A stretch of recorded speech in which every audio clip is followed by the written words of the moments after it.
when I was at the Chase Center, we had Square come in and build us a custom like kind of a framework for everything to kind of specifically fit the arena and everything and all the different outlets. That's a huge customer for them. Yeah. So they're like, Yeah, we'll come in and exactly. customize. That's neat. Yeah. So if your restaurant brings in 18,000 people a day, then you Then can you probably can get them to check. come in and do the same thing.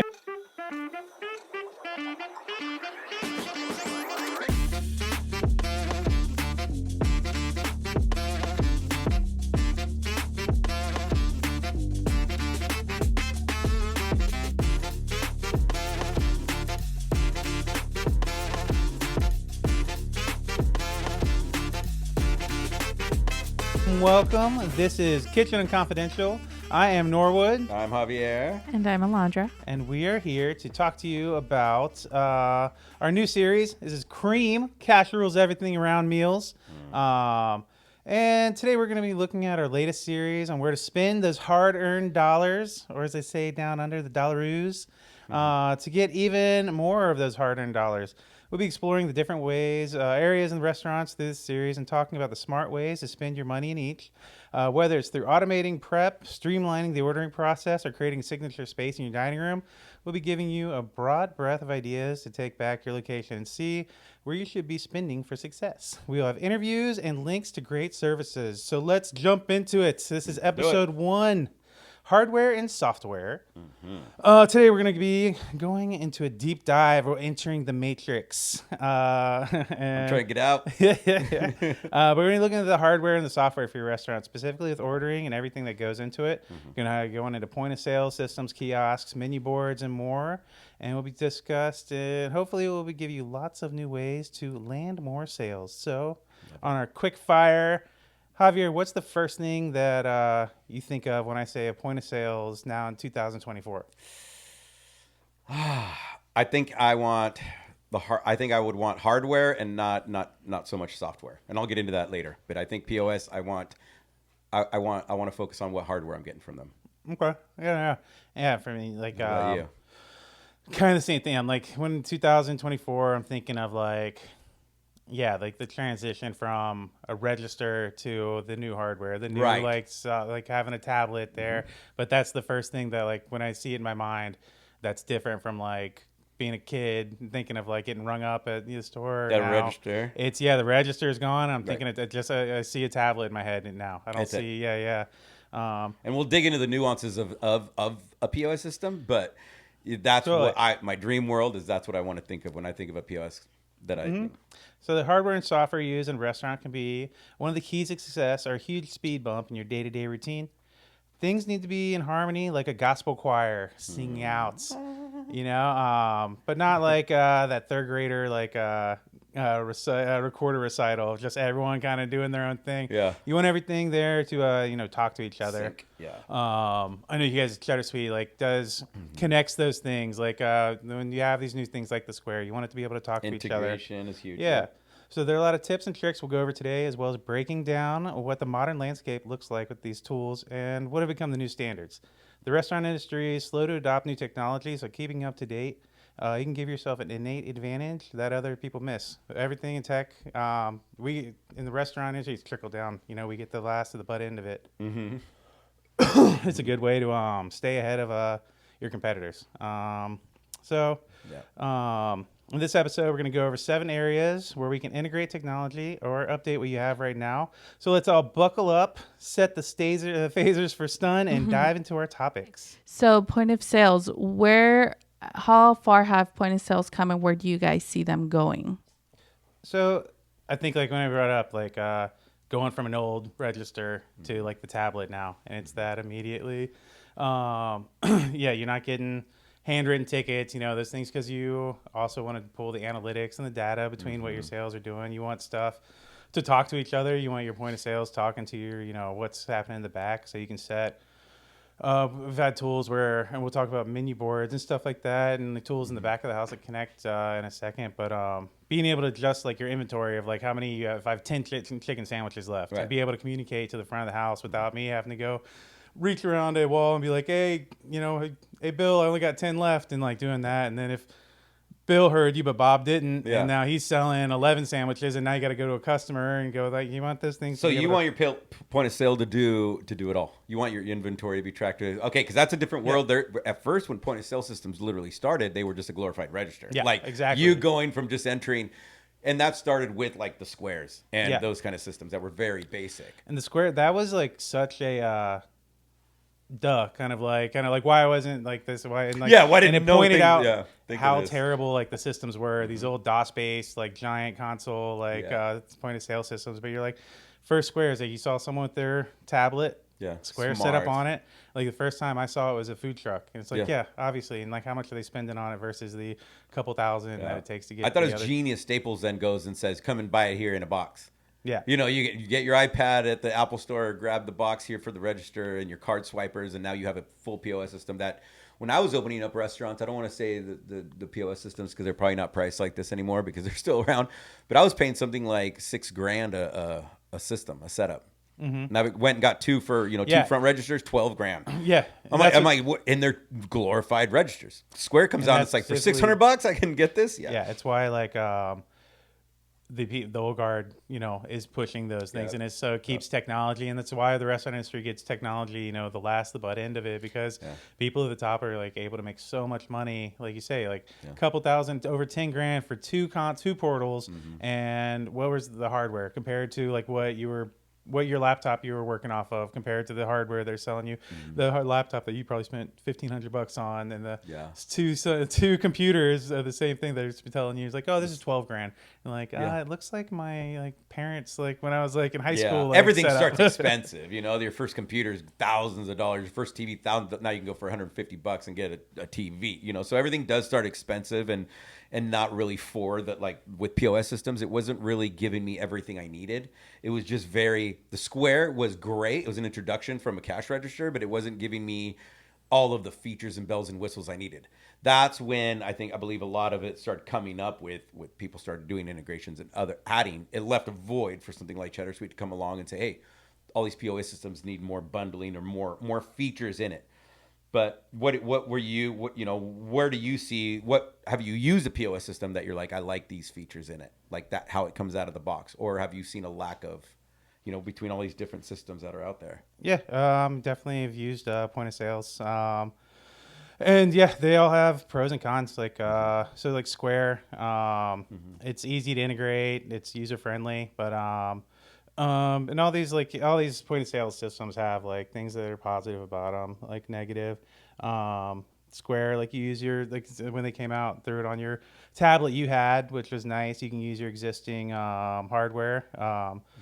But it's kind of the cons then, and something you didn't bring up is these different point of sale systems use different credit cards and transaction systems. Yeah, so while Square, you can use your own hardware, get set up in there, and then just that style, like not to use them as the only one, but that style of like more DIY, put it into, because there's other softwares on the market that are in there, but they have a higher credit card transaction rate, and so that's kind of the one problem with using your own hardware. You can get away with using cheaper tablets and that kind of stuff, but usually your transactional rate is going to be more, which is a good thing to get down as low as possible. So groups that do that, banks are good ones, which is also like a point of sales like a partner that I think people don't really think of, even though they're already using banks. Right, like Clover, I believe banks with Bank of America. They partner with them. And U.S. Bank does another one. Like all those big national banks are using big systems, like big industry standard kind of systems that are giving you pretty comparable products to Square, Toast, or one of those guys. And you get it free setup usually from the banks being partnered with them, because they're kind of taking some of that cost of being of like, we just want this service for our customers to have versus you going out and finding one. So losing them as a customer. And you're in that integrated system for the bank and stuff. So then they're able to give you the lower transactional rates, but you're kind of stuck with that software that they give you. Like, we use Clover, and like, well, I wanted to use this. Like, we use Clover. Yeah. That I said. Yeah.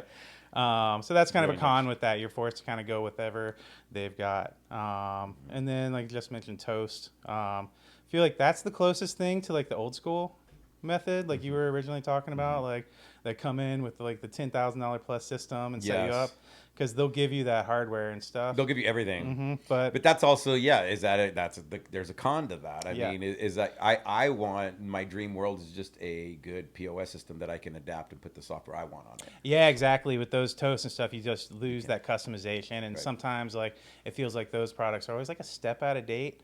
But then you also get like one integrated system. So that's kind of a little three of our the point of sale systems. Like those are the three biggest systems you're gonna find. You got to kind of like take like what's best for your business. Like do you want the lowest possible transaction rates, which is good for like say if you're doing one item or a couple items at a food truck and just flying those like but what do you I mean, I ultimately, in my restaurants, I ended up, which is kind of after using a bunch of different kind of POS systems, I ended up with Aloha. Nice. Because it was almost the middle of the ground amongst all of them. Like great rates, great hardware, great customization, but it's a pretty integrated system. Yeah, like very integrated it's got system its own, to like, whatever. world. Yeah. Yeah. Aloha is like one of those groups that's been around for a minute. Yep. So like you recognize the name. They're It's NCR, National Yep. Cash Register. So they literally started the cash registers in the U.S. hundreds of years ago. Yeah. Yeah. At when I was at the Chase Center, we had Square come in and build us a custom like kind of a framework for everything to kind of specifically fit the arena and everything and all the different outlets. That's a huge customer for them. Yeah. So they're like, Yeah, we'll come in and exactly. customize. That's neat. Yeah. So if your restaurant brings in 18,000 people a day, then you Then you probably can get them to check. come in and do the same thing. Get a custom system. But if not, then like we said, like Square or something like that, like their regular stuff, you can totally get in there and customize and play around. Yeah. Yeah, so we're moving on to the next one, which would be, what are your guys' thoughts on the self-ordering kiosks? I like them. I mean, at first it was kind of like you're going to lose the customer interaction. You're not going to be, and which is huge in the restaurant industry. I mean, like if you have a host, just real quick tidbit, they say that you have to make contact with that customer coming in within the first 30 seconds. That's when That's a what I customer say, makes up their mind whether they're in a comfortable spot or whether their meal is going to be horrible from that point on. But with a self-ordering kiosk, we've kind of lost that. Now people walk in with a different expectation of like, oh, cool, I get to go in and customize and do what I want to do. The only thing I can kind of like compare it to was when I started fast casual restaurants back in the day. And I took all the soda machines and flipped them and then handed a cup to the customer. It was like I get to go up and get my own drink and make my own drink. In their mind, it flipped it from like, I'm doing the work to like, how fun, I get to do the work. It was weird. But like, that's exactly kind of what the kiosk is doing. People go, I thought maybe they're not going to like that somebody isn't taking their order anymore. People love that their kids can jump on and just do the order themselves. And you can customize it and you have all the options. And especially nowadays, a lot of people they're not really wanting to deal too much with other humans. It's sad to say, but it's like if everything you can do on your phone and you can connect and have delivered, we're kind of getting to that where it's going to transition into your brick and mortar. So I like them. I think it's a great tool that helps, and especially with issues with employee issues and things like that. I mean, it's never going to not show up to work. So, but that being said, I still like I like when restaurants have both. I like when like McDonald's is slowly doing the transition. You can go up to somebody, do the order, but you can still have the tablet, the self-ordering kiosk. But yeah, and I think they're doing it well as they're transitioning to that. Norwood, what are your thoughts on self-ordering kiosks? They're good in places. There's a lot of different styles I think we should go into. Like because it's not just a one kind of like fits all kind of thing. Yep. And so there's definitely a lot of different types. Like you have your tablet style POS, and that's good for like works off of or like you have your tablet style point of sales, and a lot of them have some self-ordering features. And so if you're doing like a food truck and you're up 3 feet above someone, it's hard to see out that window. Those are great tips. So like you just have a tablet out there, people can put in their thing, do the thing, customization and stuff. And for pop-ups, like you're saying, great. those are quick. Something like that. Yeah. Those are killer. Like so that's a good thing too, to know that like Square, those things have like a lot of those check like the customization, the features you have on your stuff, and you might have stuff that you're paying for using like on your software already. Be able to kind of integrate that into what you're doing for free instead of having to go search for another app or like something like that. Yeah. So you might already have that tool too. Nice. I think more of the large market stuff like McDonald's and stuff where it's they've got a lot of firepower behind it. They can kind of like take a lot of that interactivity that your customer, like your counter service person would have, and that kind of and they can integrate like you go and you see a lot of graphics come on, and there's like it's almost like you're having like a conversation with the tablet, the board, like as you're picking and stuff. Yeah. And they do a good job like with like graphic design and like they're making it fun. The It's features, like the yeah, whole, exactly. The whole play. Because that's a big thing. Like right well, the now, rewards and all of that part of it. that's are another part thing of that it. makes it big too. Is Right. you see your rewards and you see some of the like easy DIY like kind of software integrating those rewards things too now. But that's another thing that it just creates that interaction and that want to like use that by having that reward system. So those guys are really doing. That's a great thing to look at too as a smaller business of like what are the big guys doing and what can I steal from them like content wise, like what's working for them. So that's another spot where I always say like see what they're doing, and the rewards things it just makes you it's such a stickier like customer like and then I like that it eliminates the error. There's always going to be error, but I'd rather it be the customer messed up on the POS system and goes, oh my gosh, I ordered a small, not a large, than the other way around. You know what I mean? It's kind of you can't complain. When I same thing, kind of like handing somebody a soda cup and they go refill. Yeah. I'm not worried about do I need to go get them refills? Yeah, you know exactly. what I mean? It eliminates that. If they don't like the soda, it's like right, like, go. Yeah, you mixed up. You made a little swamp it's water. up to you. The other thing is all of these tablet companies, all of those they're pulling data of what their customers are actually ordering. Yeah.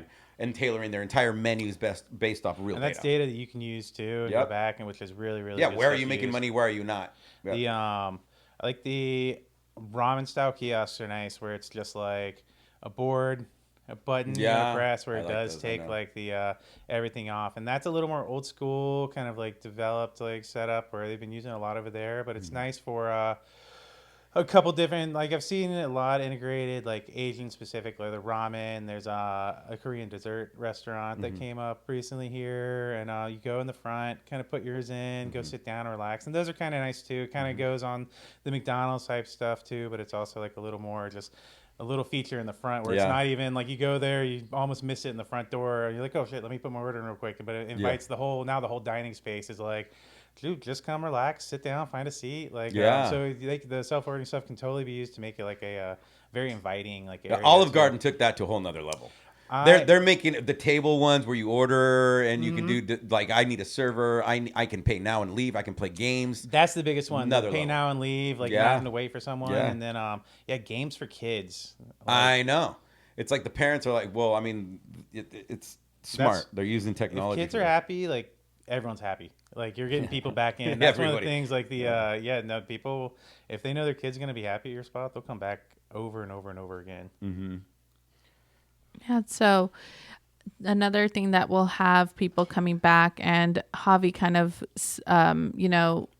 he touched on it. Yeah. About margin of error and everything is communication with the front and the back of house. What are your guys' thoughts on digital ticket boards?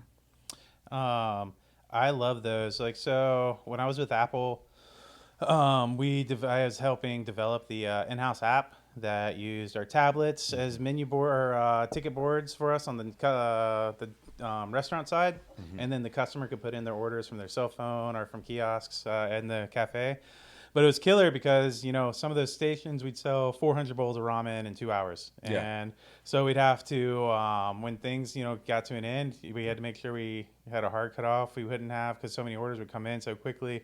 There wasn't really a way, and people would order from like their office coming down. So how do you communicate to them that we're out? That they're cutting out. Yeah, exactly. So with the app, with the digital ordering board, we were able to put 20 orders left, and so it would tick down. Oh wow! So it's counting down. Or you could put in the original. I've only got 300 orders all day. That's cool. So the kitchen can go through its quick inventory. Go, I only have 40 sandwiches. I can get out, or burgers, and then just put it into the system, and it gives that information to the front. And so, especially if you have like a lot of specials or something like Yeah.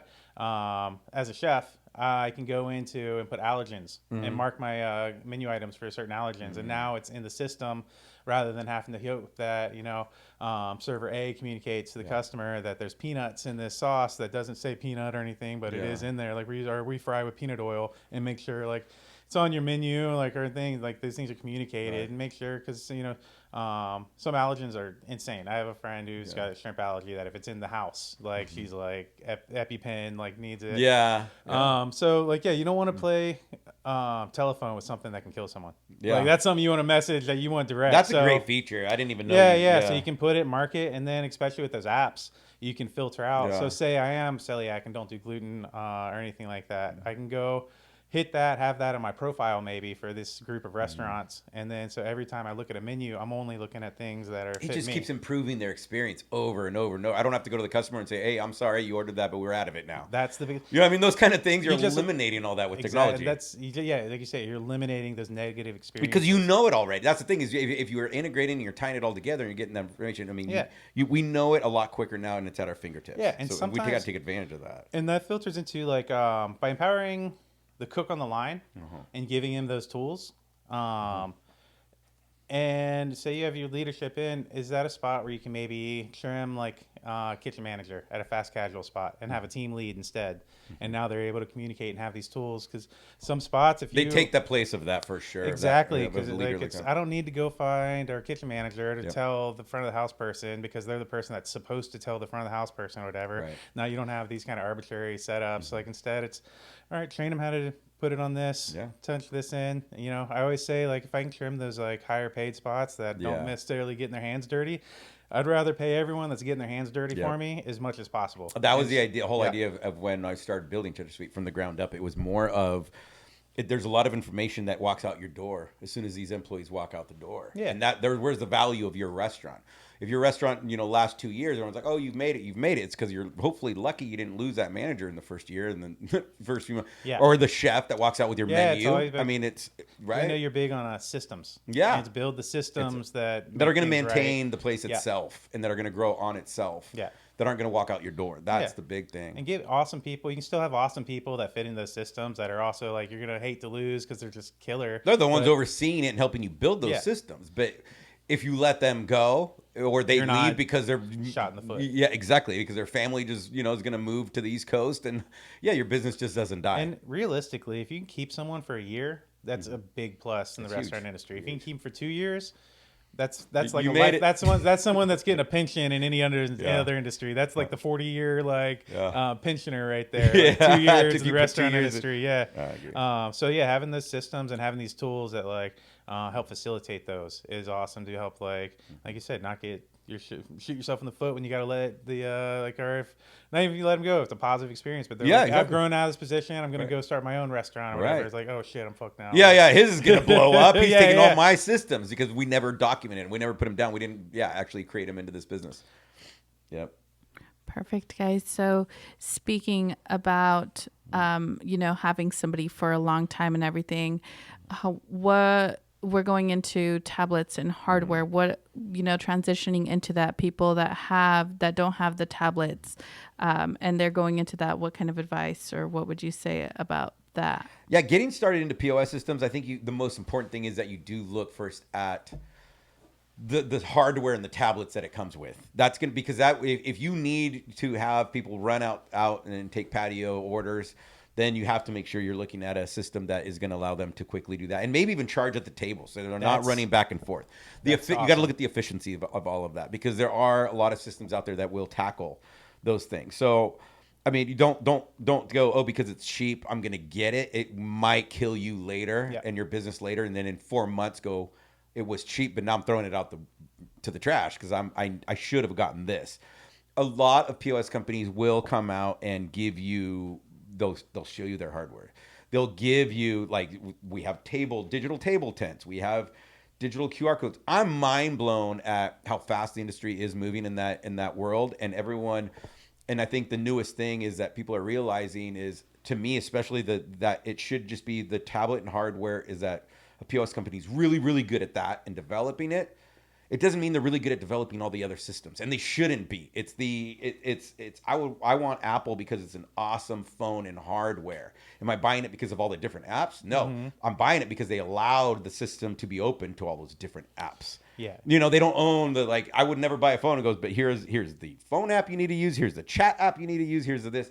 That's exactly, I think, the world that tablets and hardware needs to go to. They're really good at that, and then let the industry run loose on the software side of it. Yeah, like set up like integrated tap to pay, like things like that. Like Let all the players that are doing the software, the out there, all the technology that are writing the technology come to those players and go, look, people love you because you guys are really good at your kiosks. You're really good at your handhelds. You're really good at this and that.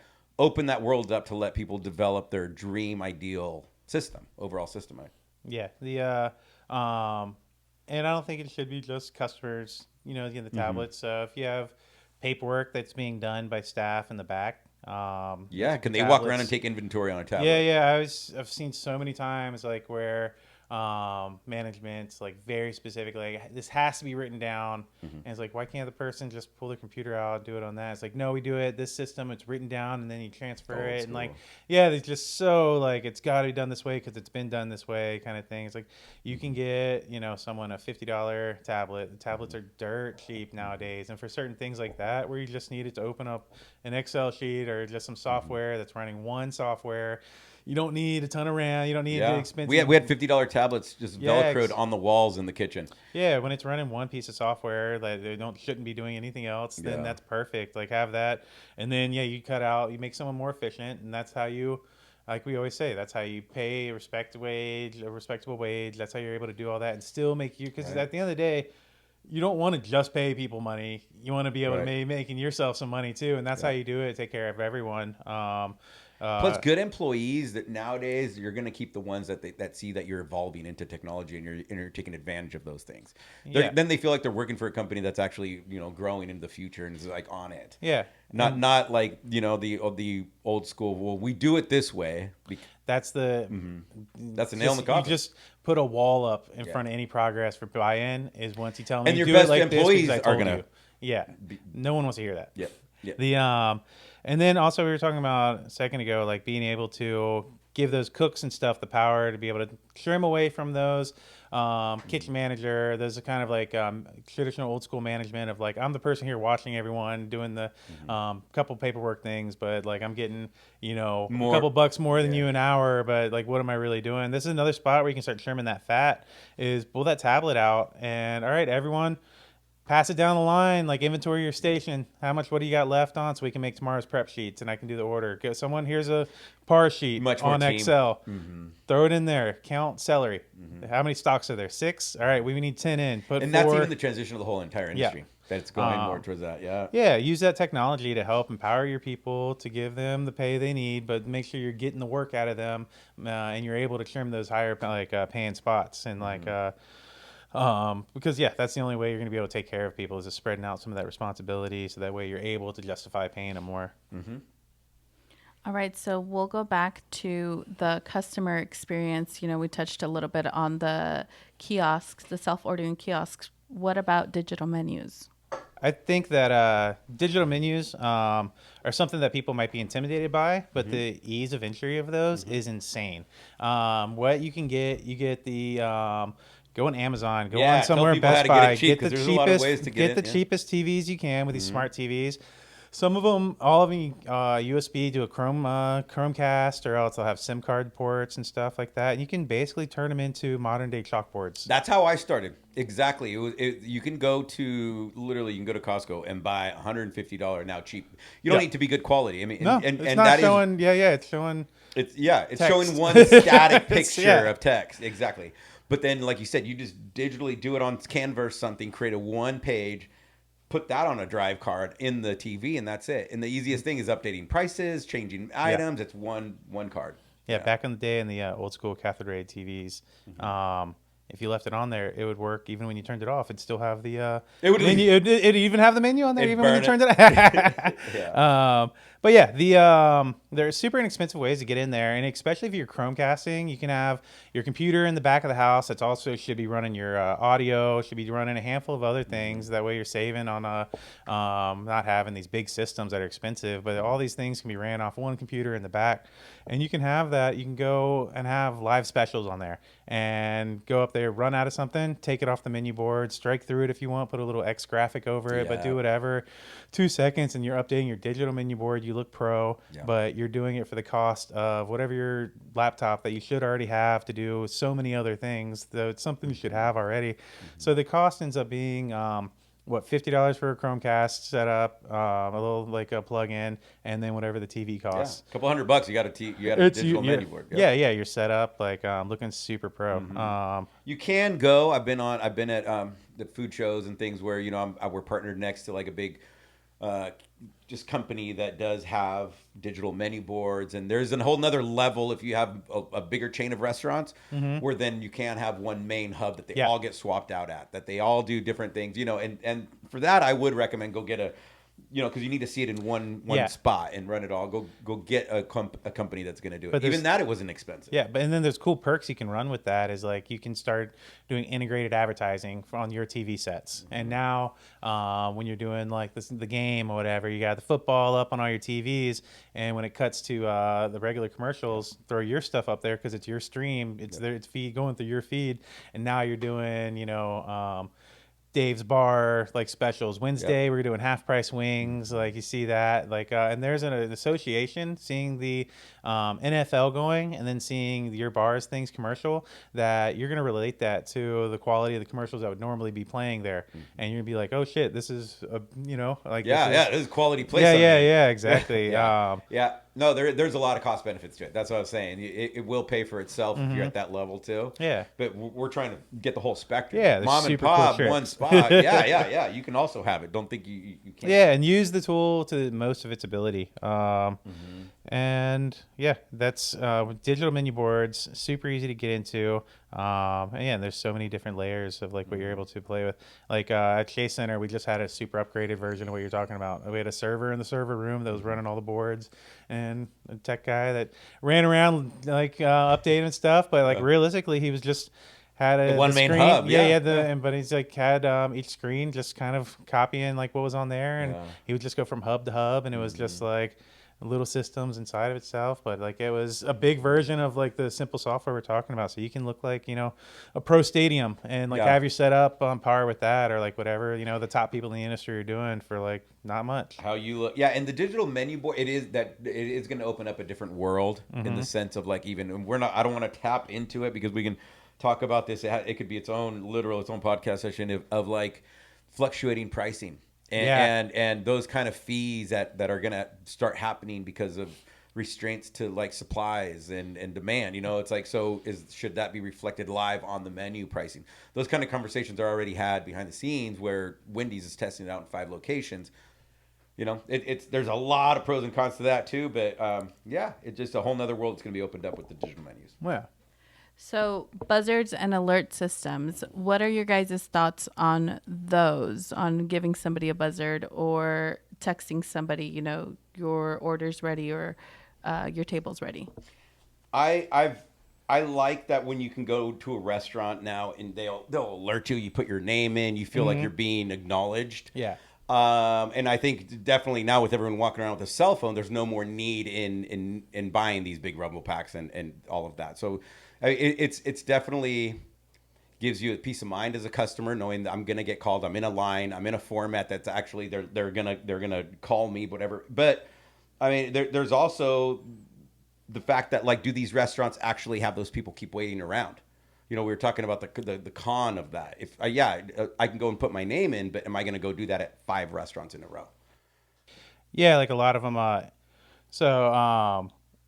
A lot of restaurants, if they're using like Yelp or Open Table and stuff, like I have a lot of digital setups. And honestly, when I see those, and I kind of avoid those restaurants because there'll be 100 people deep, and all of a sudden it's like 2-hour wait, and then half the people in there don't end up taking it, and then 20 minutes later you're getting a phone call, but you've already walked down to another Right. restaurant and figured out where you're going to go eat. And so they've shown like the physical buzzers like have a More strong retention? stickiness like for customers. You retain those customers a lot because they have something that's tying them to the location versus walking down the street and asking the next a couple places where so they're I think the physical buzzers have like a huge pro. There's a cost in them of the initial cost, and then the product of like has to sit somewhere. You got to figure out like if you're gonna do something a little more sleek and fun looking, or if you're just going for some traditional old school big giant like plastic coaster. But Yeah, it naturally that goes back to I don't ever leave a place if they give me a buzzer, and I wait outside. Yeah. And I hold on. I don't. It would take me a lot more to go return the buzzer and then go somewhere else. Whereas if I would just be fishing if I had it on a cell phone, I'm just going from place to place doing that. So it is the experience that you're having on the back end as a it's restaurant free, owner. but I mean you kind of you get what you pay for, Yep. like on those. So I Yep. feel like you can sign up on to have that list and stuff. But also, if it's not working, then it's like one of those things like I have. But and plus older guests and young kids might be satisfied with this option. You lose the ability to just give like. If you're a snack stand, like, all right, when this buzzes, because I grew up down in Charleston and Miami, and like you go to the beach and you have the spots that are like have the snack bars or whatever, and you run back to the stand, like, but it's like Mama Dukes will send me out, be like, here's $5, go grab whatever, but they don't want you hanging around the snack bar or whatever. He's like, all right, come back, you got the buzzer. And then same thing with elderly like customers, and it's all about like we were talking about gluten and gluten free earlier, and like do you want to bring those customers in? So it's a choice. Like, do you don't want to alienate? So like if you can have that option of like having something they can physically come out to. I think gone are the days of like anything besides QSR spots doing like ticketed where they're yelling out numbers and stuff or names and stuff. Yeah. Like they're killer if you got the crowd standing right there in front of you, but once you're in like a food hall or something like that and they're walking all over, you have same thing, like you're at the beach, you're doing something, you're in a park or somewhere, a space where people are going to kind of wander, or if you want to keep them at your restaurant instead of going next door and being like, hey, what you got? What you got? Hey, you guys over here is Charlie. Yeah, maybe like, I'll put my number over here. Yeah. It's like, I mean, I would do that. I mean, if I was hungry, it's kind of like going to a food court. Throw your number out, whoever's going to feed me first. Totally, yeah. And that also, we've talked about that before, knowing where your customer's at and going and setting yourself up to get that customer. So if the customer's at a point where they're going to go buy whatever is like, hey, I'm hungry right now, I'm going to eat whatever, and you got to do some tricks to make sure hold like him to a leash. that dude's hungry as hell right now. Let me make sure like he's not going next door or whatever. But also, it is a cost. It is something that's sitting there, and some people might be like, something is better than nothing. And if the open table and stuff will use it, then let me take advantage of those. So it's kind of like set yourself up for what you need. But and even that cost, you could defer it. I've seen those buzzers have local realty companies on them. Totally. So they're paying for it. Same thing like the shopping carts at the supermarket. Yeah. That right advertising there, pays you got for an the carts. advertisement. So they're you got to look at that. You can get creative and you've done a really good job bringing that up before of like partnering up with like Rockstar Lounge or something. Hey guys, I need umbrellas. You have to this. understand, you like, have a valuable business. You have thousands of people that are walking through every day, and who wants to tap into that? The realty companies that have no people walking through every day, that are lucky to have somebody pick up the phone and call them and say, I'm interested in a home. Yeah. So you need to like, they call it, just like pray and spray, put it all out there. Find the companies that need to do that. And that's something you brought up that I'll always kind of circle back around. So the listeners should pick up on that one, because it's like a lesson that won't be like dropped in like, if you didn't listen to episode 1, you wouldn't get this tip. Like that's one of those it's the value when you're a restaurant owner, and I've done it many years, a family where you're slaving in your business, and you think no one else wants part of this. If I'm slaving, no one else wants part of this. Believe me, you have a lot of value, and Coca-Cola will give you free umbrellas as long as their name's on it. And you got to look into that. And ask. Yes, and realize that you do have a lot of value. But yeah, whenever that comes up, I'll always make a point. That's to, perfect. like, people at home gotta like ask for what you can get. Like, yeah, what's the worst thing? They're gonna say no, and I never had a company really say no because I was, just look at the people you're gonna be reaching every day. I love it, guys. These are all great examples of how to spend smartly on digital tools. But are there any situations when the classic pen and paper are better tools? You know, it's funny because pre-COVID, I would go in and talk to restaurants and try and sell them on software, and they would be like, "See that clipboard over there? That's what I use. That pen and paper I've been doing inventory on forever. I'm not changing." COVID changed that. COVID took it to where like digital is the way everyone's kind of thinking now, and a lot of pen and paper was like abolished at that point. You know, just kind of like we're not using this anymore. And the more that we communicate, even through digital tools, it makes it. We're just realizing it makes it a lot easier to search, history, to track things. I don't know if there's any situations I would go back to pen and paper necessarily, because now in my mind I'm like, I need to track everything. Okay, I'll ask you one question then. Mm-hmm. So your router goes out in your restaurant. Yeah. Okay. What are you going to do then? Okay. Every restaurant, I did have a backup emergency plan of a knuckle scraper, and like for credit cards, and that it got used once because like the Starbucks on the floor above us like had a leak and it dumped all over our POS systems. They fried. Yeah. So but it was still, and even that, I was like, no one had a. I'm literally teaching people from that have never even seen a knuckle scraper how to use it. And I was like, we're getting to the point where like when a satellite goes out and your internet's not working, people are just gonna be like, I don't know what to do, because we're slowly transitioning to that. I mean, if you're used to bringing on 100 people for lunch, how can you quickly transition your entire staff to pick up pen and paper and then change your systems to that pre-training? Train them. That's what, if you're gonna rely on Wi-Fi and the router's gonna go out. It's pretty simple to have a ticket book in a drawer somewhere. We had an emergency plan for all of that. Yeah. But yeah, it didn't. Thank God it got used rare. I mean, once, twice. But you do have to have a backup. That's one thing. Like your perspective of like what happens.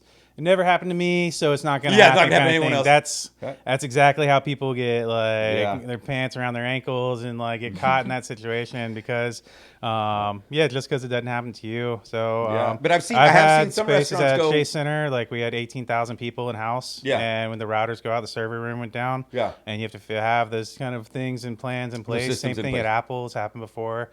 Stations, they're putting 300, they're in the middle of service. They've got, each menu board's got 150 people waiting, and then those things go out. You have to have those systems and plans in place. Yeah. I'm curious, do big companies, is McDonald's, are they just going to shut their door and say our internet's out?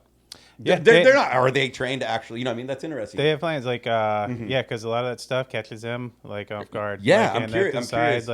I've heard stories of people I went to this Taco Bell. It was late night and everything went down, so they had a bunch of, you have a line of drunk people and a manager there on site might take it upon themselves just make tacos and burritos and just give it out because it's not worth the hassle of people. But if it's middle of the day, the spot, so sometimes they'll shut down. They have a weight of cost of that of and then it's if their system's even able, and that's the thing too. If you rely on kiosks only and stuff, and then that goes down. That's why I asked mean you're out of business. You're literally changing the way everything is, your ordering habits. And so recently, 911 services were lost in a couple states because in 3 states away, because they're contracted out to a third party.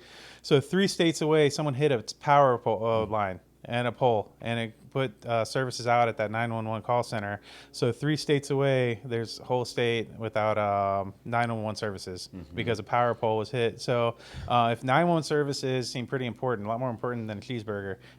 So that's something to think about. When you do, as the world transitions to kiosks, and asking yourselves, is full automation, or that's where your employees can be powerful tools, if you have these plans and you have the pre-site to kind of make sure you're covered in these situations. Yeah. But that's where I also wanted to point out of it hadn't happened to me, but we shouldn't let that cloud of it won't happen, because what's going to happen more now that we're even more going more digital. Exactly. So that's a good point. I mean, you should be prepared to worst case on anything.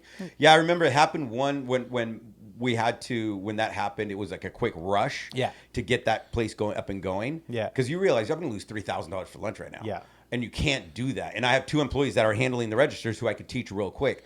But then I never opened up another restaurant without an emergency plan. That's you learn it once, and then it's one of those things the Taco Bell manager giving out free stuff to people who are definitely not driving drunk, but in the drive-through line after the bar is they make those choices. Same thing for you in that situation. Is it worth me losing the business, like around the point right there of like I could have made a couple $1,000s, but then you also have the secondary cost of, okay, now these people who relied on coming here for lunch and it's a habit, now they know they've got, my half hour, 45-minute lunch break. I know I can go here and get a quick lunch and be in and out. And then they go to there that one time and they can't. And so they go to the deli 2 doors down and then they get it and it's 30 minutes, same thing I got next door. All right. Next time I'll go there. Next time I'll go there. Next time I'll go there because they know that. All right, the next spot I'm not going to stop going there because they haven't. So you're basically waiting for the deli. You're like you're out there with the scissors cutting their power line. Like shit, I gotta get that guy back. Let me. Where's their router? Where's the cable? Yeah. No, but it is good to have a backup plan. Yeah, we're inviting more and more things that are controlling us. Yeah, and we got to take that back. You can't lose that. Yeah, you always got to look at the old school and like. The old heads knew what they were doing. Like, yeah, there's a reason we're here. Yeah. But it's also, you got to obviously, we're here telling you guys to, bravely go into the future, take advantage of these new tools, but also, set yourself up for success. Don't adapt. But don't forget where you're coming from. Yeah, totally. Great. So we do have one question from our listeners. Ooh, these are fun. Yes, it is about the self-serving robots. We touched a little bit on the kiosks, but our listener wants to know what your thoughts on those are. It's difficult for this restaurant owner to find somebody to fill that position as a server. He's having trouble finding somebody that's reliable. He's thinking about going to get this robot, but he also does not want to lose the human interaction that comes with having a server. Well, that seems to me you're gonna lose some of the human interaction. That's what we're saying. Like with the McDonald's kiosk, you got to figure out where to bring those things back where you can. But you're also got to weigh what you're getting and not getting, and turn those positives or negatives into positives when you can. So it's that's for my space. We're looking forward to doing a bunch of automated delivery, automated food runners and stuff. But we're also in a QSR space that's in a multi-outlet kind of you have enough human interaction going on. It's pretty cool. So we have our counter service we're keeping and stuff. We also we don't need someone running out to the tables and stuff. That's something where there's an interaction. You can kind of pick and choose. But if it's just your space, that's a decision you have to make of do I want that food runner going out there, the busser, those. Do I want to have someone like that? So there's. But when you look at the price, for a lease for one of those things, you can get it for, what you're paying someone for one service for a week. Mm-hmm. And so you can have your lunch guy and you can have the week of pay for them, or you can have a robot doing the same thing for 3 services a day, 7 days a week. Never getting tired, never not showing up. But I know, but it does. I'm at a crossroads with it because I know that's the way we're going. So I'm trying to fit in because right now that we're mixing humans with robots, and we're trying to figure out, and in the industry, I don't think it could ever just be. Well, no, I take that back. It might be fully robotic you're just later. Saying you love the kiosk only But restaurants. but when it comes to serving food, when I think of what a robot does, they're gonna bring out plates. They're gonna cook the food.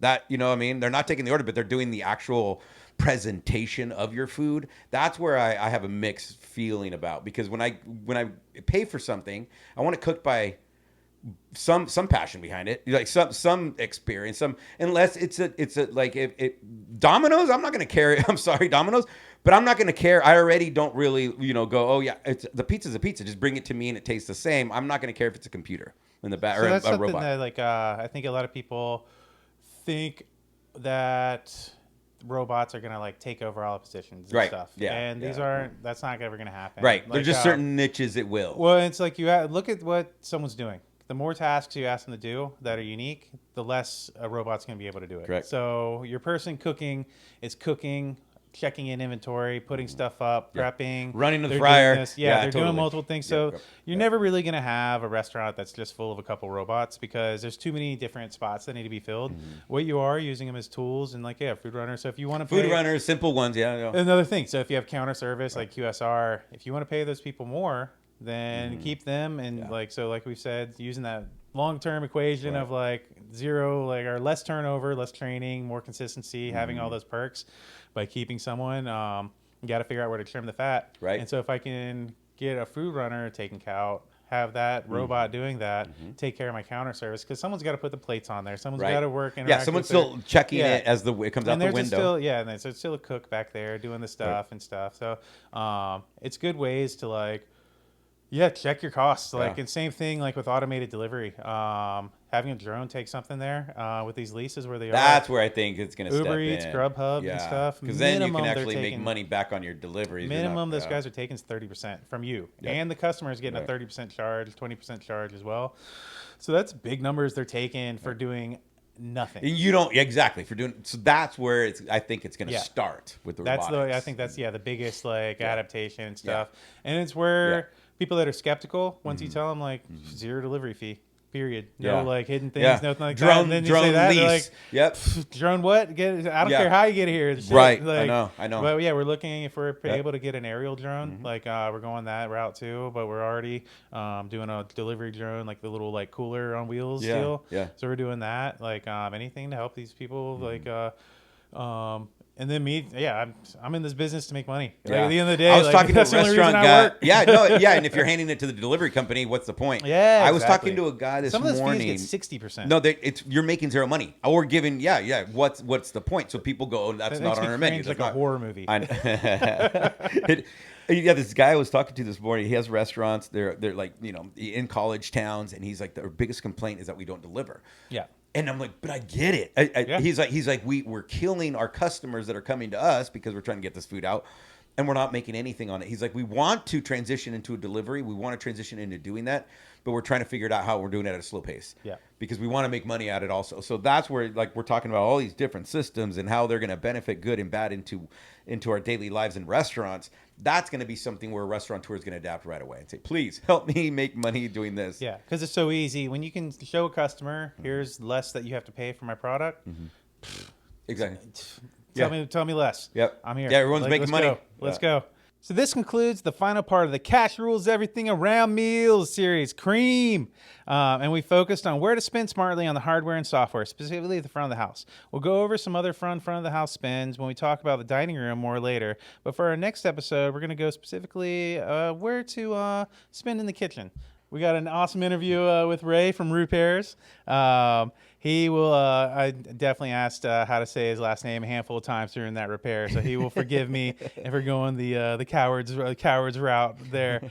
But we'll talk about on our next episode. We're going to talk about kitchen equipment, automation, and we'll just be diving into it, just figuring out how to make the best spend in the back of the house. So that is it for us, and we will see you next week.